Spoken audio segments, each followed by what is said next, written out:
Autumn descended on eastern Colorado early in 1886.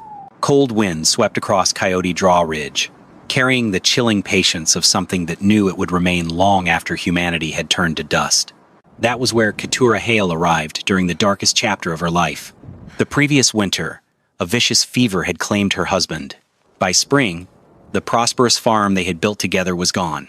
Amos Hale, her ruthless brother-in-law, had seen to that, scheming to strip her of everything. He kept the livestock, the tools, the fertile fields.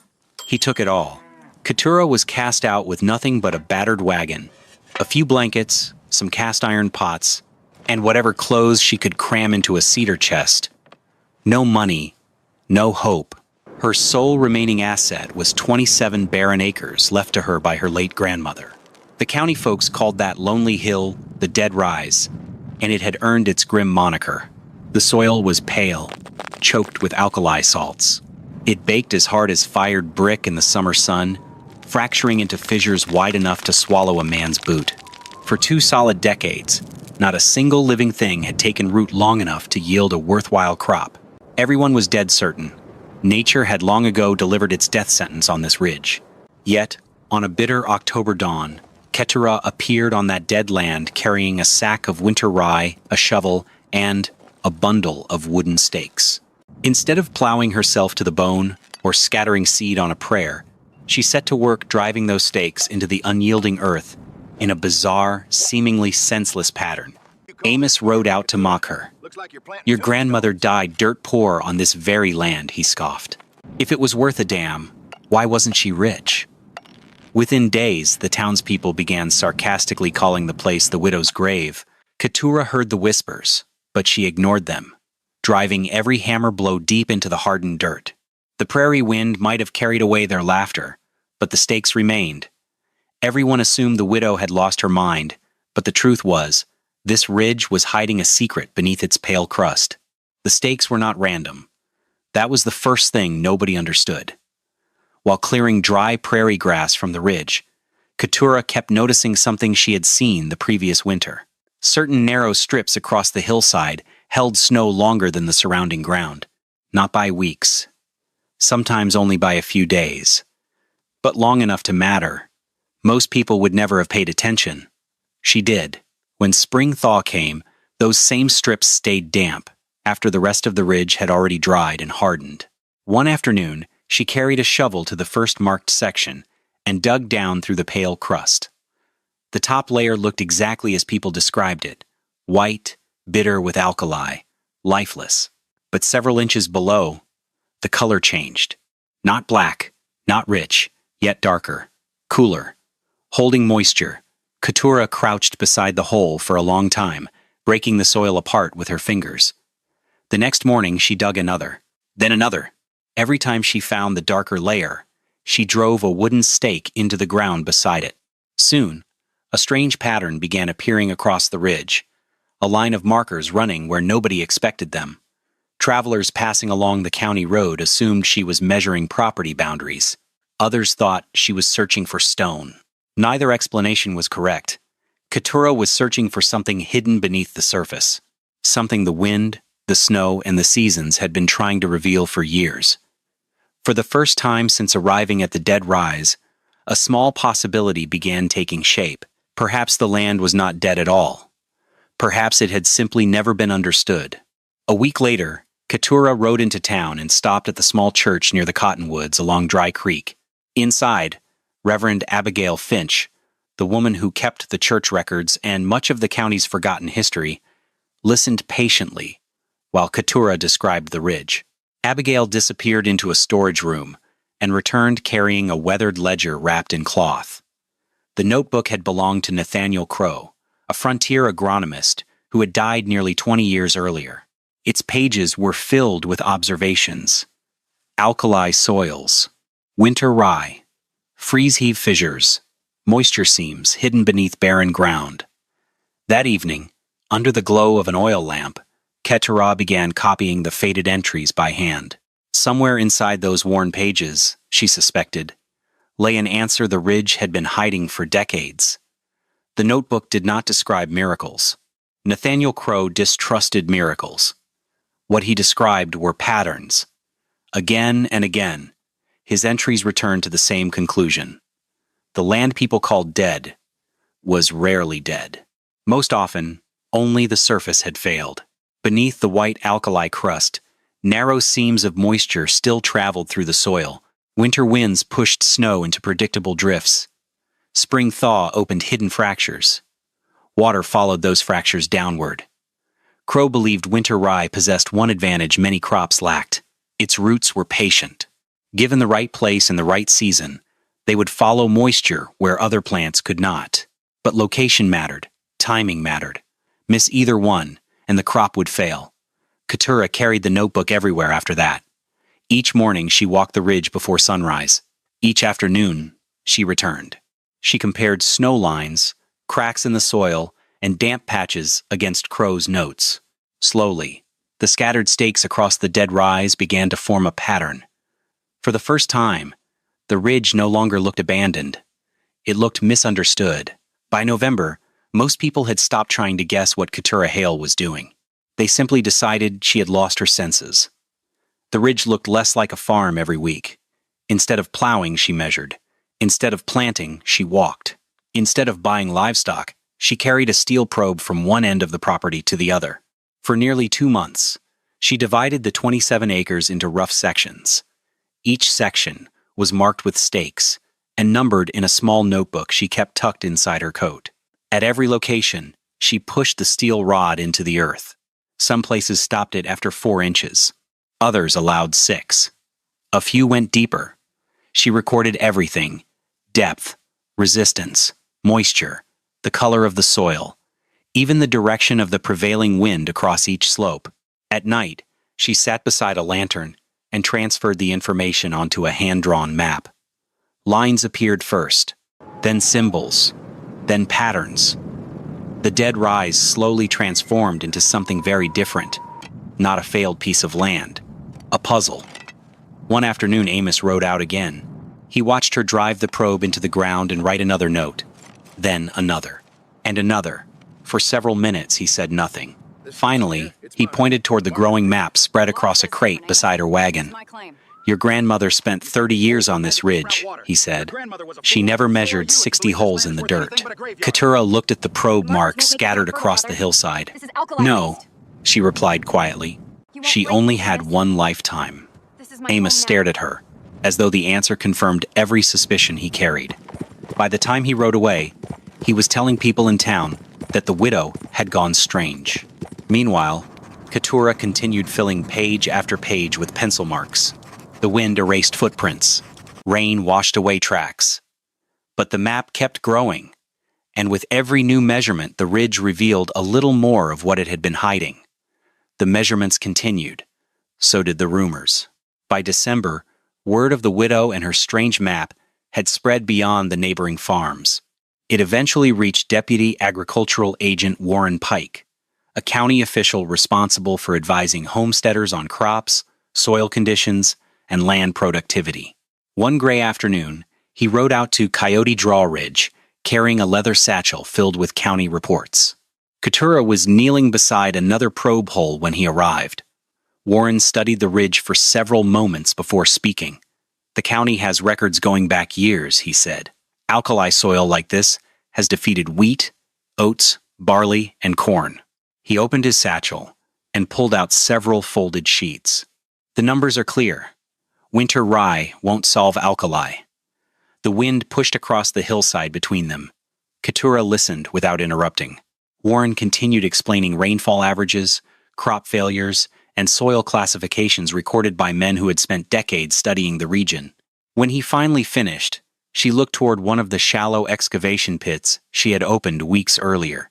Then she asked a single question: "Have you ever dug below the white layer?" The county official did not answer immediately. His eyes shifted toward the exposed soil, toward the darker earth beneath the alkali crust. For a moment, neither spoke. The reports in Warren Pike's satchel carried years of county knowledge. The pit in front of him carried something else: evidence.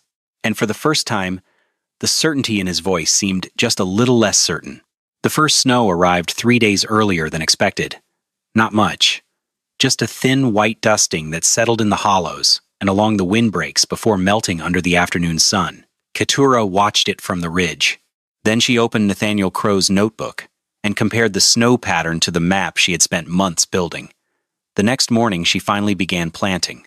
The townspeople expected her to scatter seed across the entire 27 acres. That was how most struggling homesteaders worked. Plant everything. Hope for rain. Pray for mercy. Keturah did neither.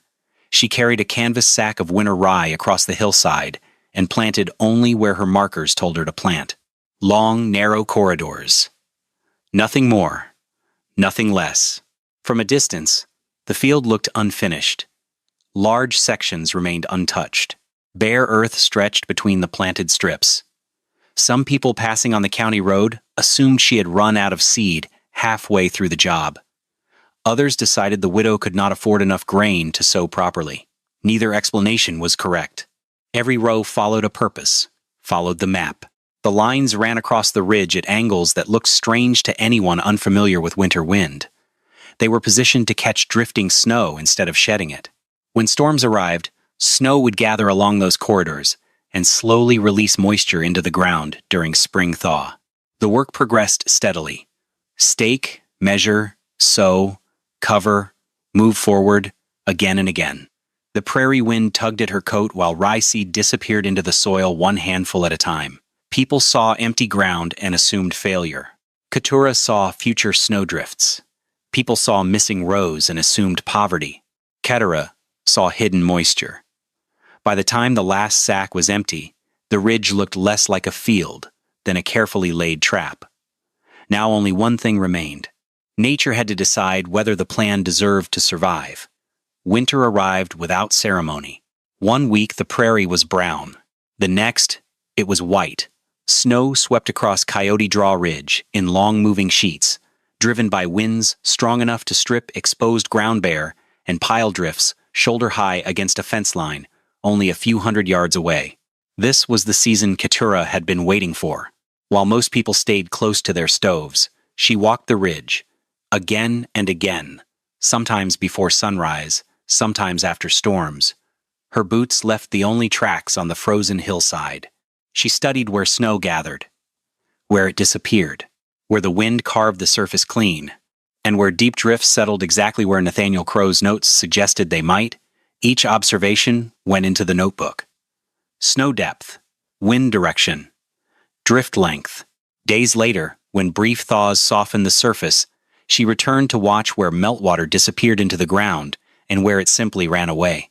Nature was speaking, not with words, with patterns.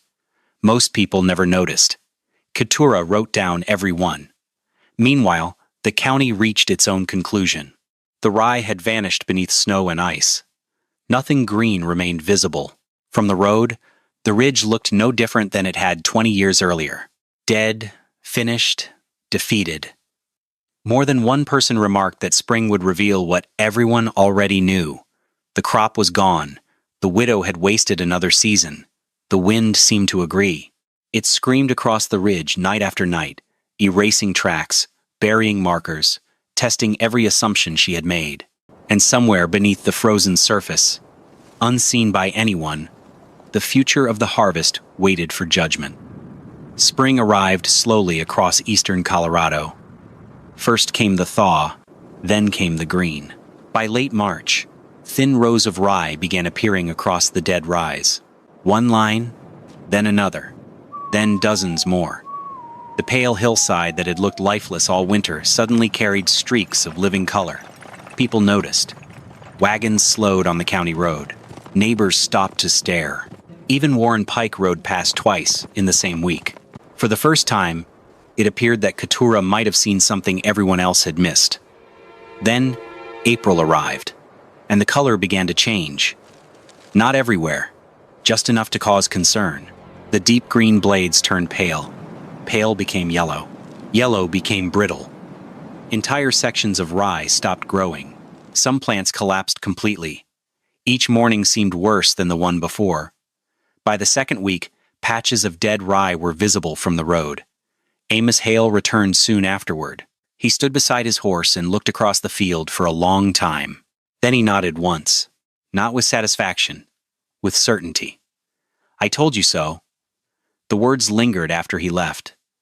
For the first time in months, Keturah did not walk the ridge before sunset. She sat alone on the small porch outside her cabin, watching the wind move through the failing crop. The notebook rested beside her untouched. The prairie seemed larger that evening. The silence seemed heavier. Nature had not yet delivered its final judgment, but it was beginning to look as though the county had been right all along. When darkness finally settled over the ridge, the yellowing rows remained where they were, waiting. The next morning, before sunrise, Keturah picked up Nathaniel Crow's notebook, took a shovel from the wall, and walked back into the field. Keturah did not pull the yellow rye and call it failure. She dug, one plant at a time.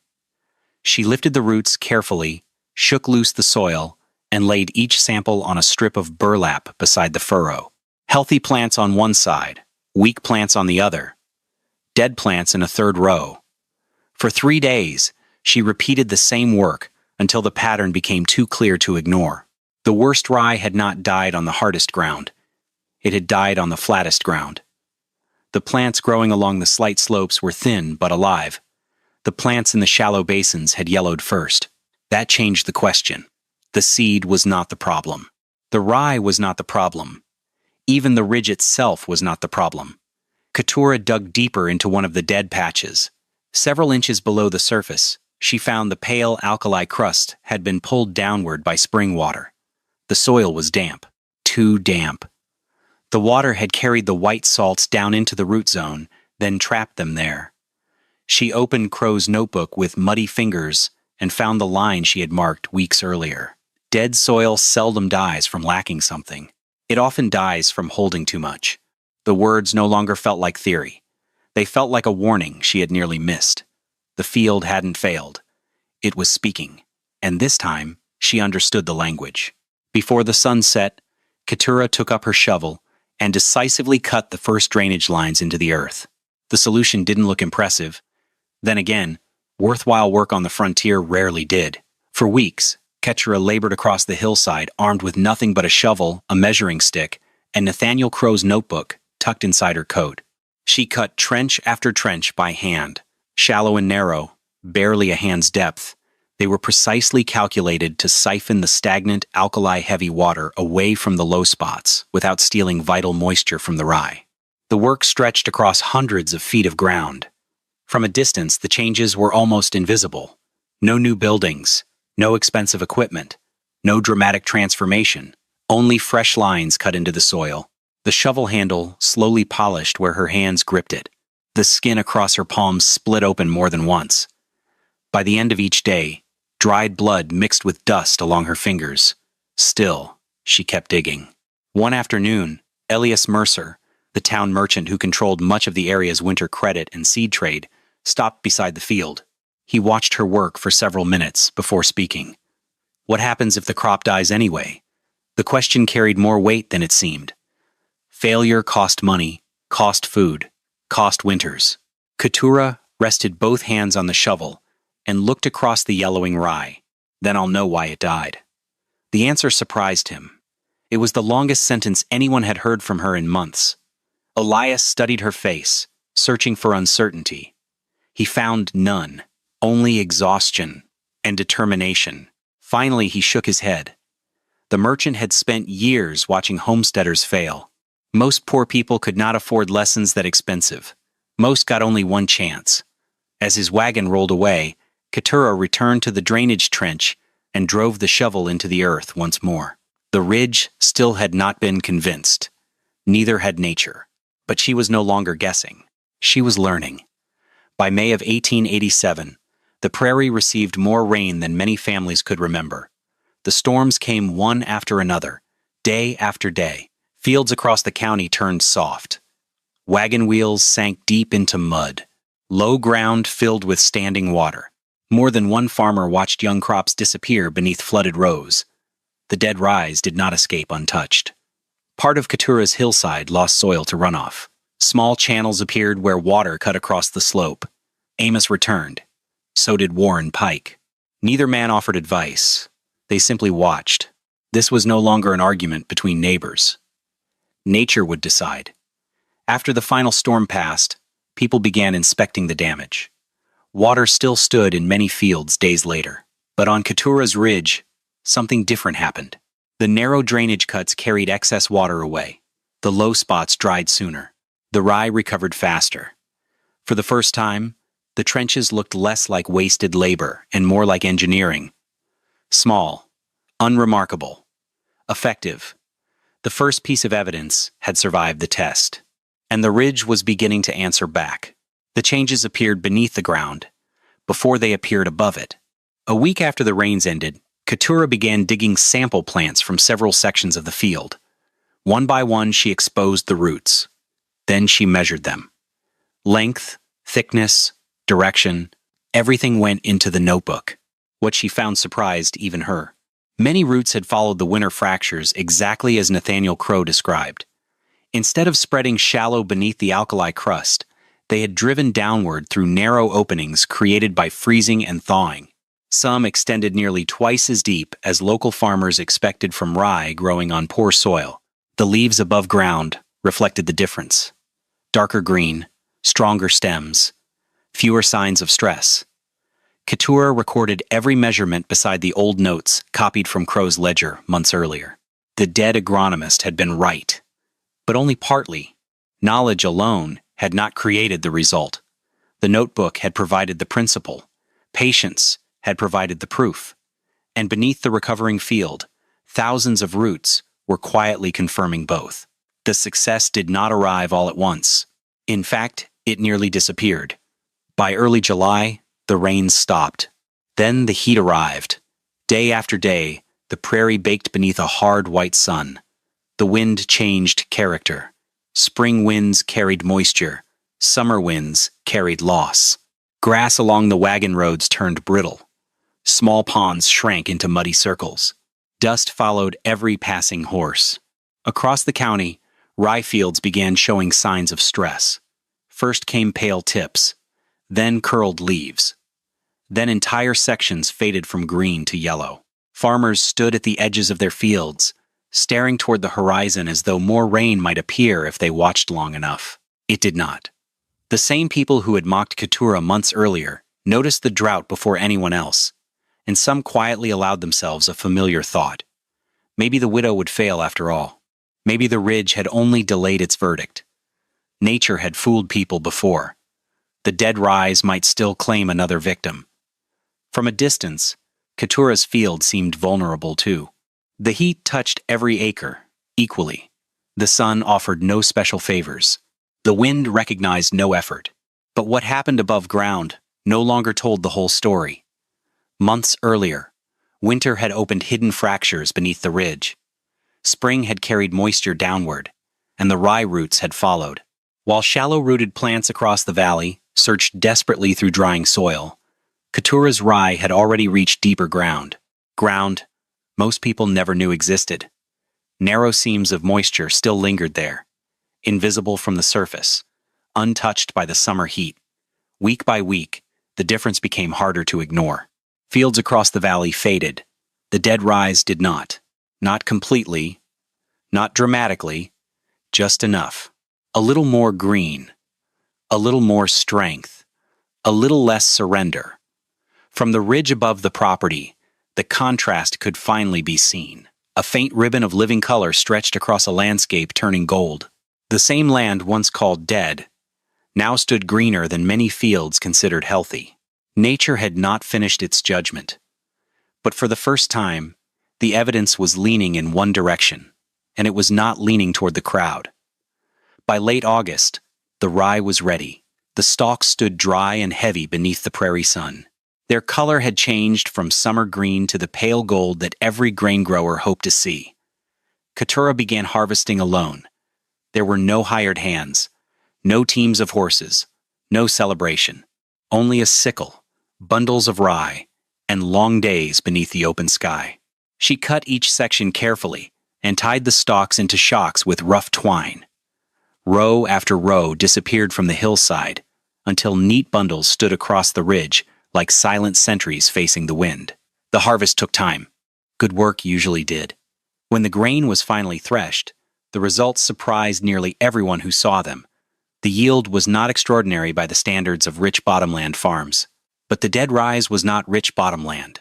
For nearly 20 years, the ridge had produced almost nothing worth mentioning. Now it was producing grain. Healthy grain. Marketable grain. That distinction mattered. Word reached Warren Pike within days. The county official returned carrying a scale and a notebook of his own. This time, he did not bring reports. He brought questions. Sample after sample passed through his hands. He weighed kernels, examined heads, compared densities, recorded observations. The work lasted most of an afternoon. Ketera said little. So did Warren. The numbers spoke clearly enough. When the measurements were finished, he stood looking across the harvested ridge for several moments.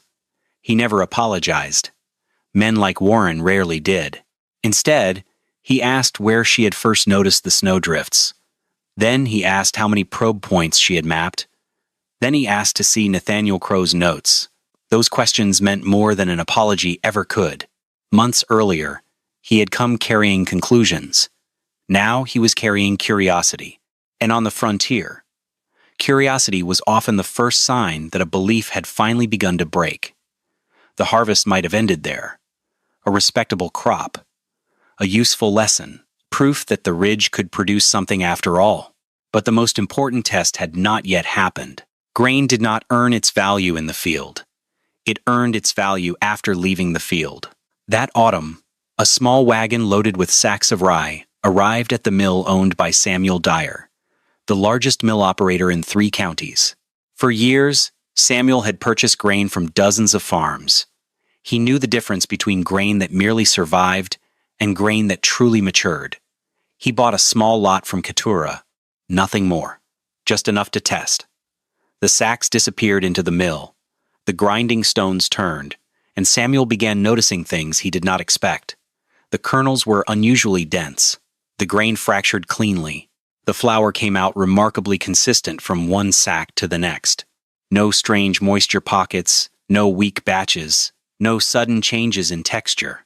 That level of consistency mattered more than most farmers realized. A week later, Samuel returned to the dead rise. Keturah was stacking sacks beneath a lean-to when his wagon rolled into the yard. He climbed down and examined one of the bags. For a moment, he said nothing. He did not ask how she had done it. He did not ask about drainage channels, snowdrifts, or root depth. Men who bought grain for a living cared about a different question.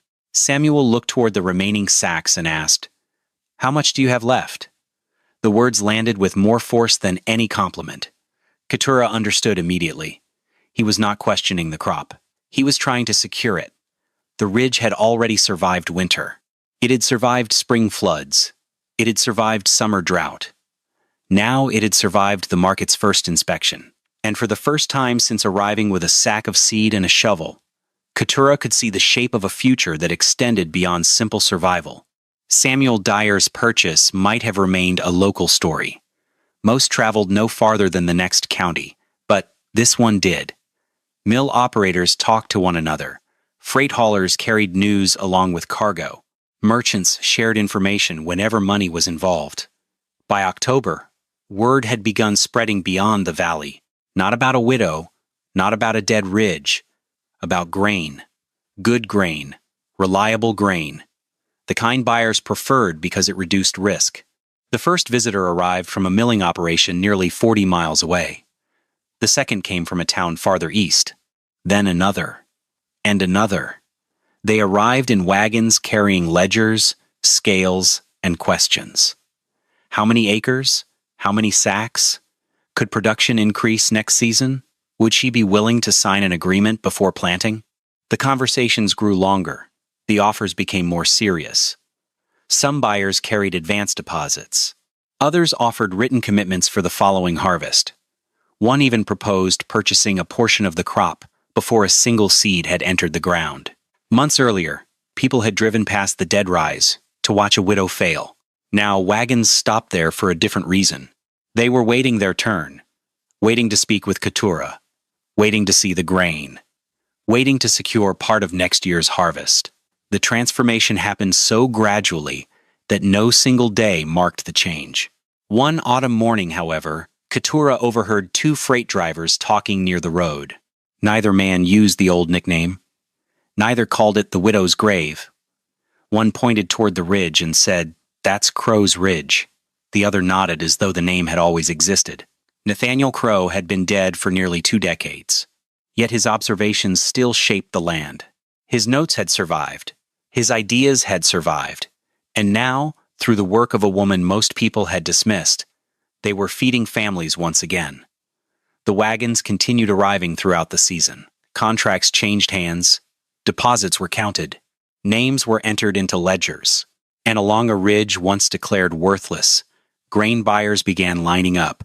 By the autumn of 1887, the ridge once known as a symbol of failure was cloaked in golden rye. The weathered wooden stakes now stood quietly beside the drainage channels, silent testaments to a land reborn. Late one afternoon, Amos Hale rode up to the ridge. He stood quietly, gazing at the neat shocks of rye on the very land he had once mocked, before finally breaking the silence. "Did your grandmother know about this?" Keturah looked out across the contours of the field and calmly replied, "Maybe she did. Only nobody wanted to listen." Some truths arrive too late for those who discover them, while others wait patiently for someone willing to pay attention. Amos said nothing more. He turned his horse and rode away without looking back. That evening, in the quiet cabin, Keturah carefully set Nathaniel Crow's worn notebook on the wooden shelf right beside her own. 2 generations had finally found a common voice. Outside, the prairie wind blew just as it always had. The snows and droughts would return, for nature never changes its unforgiving standards. Nature does not reward blind faith or good intentions. It rewards only patience and observation. The lesson hidden beneath the harvest was clear. The land people condemned as dead was never truly dead. It was simply waiting for someone to ask the right question and to listen closely enough to hear the answer.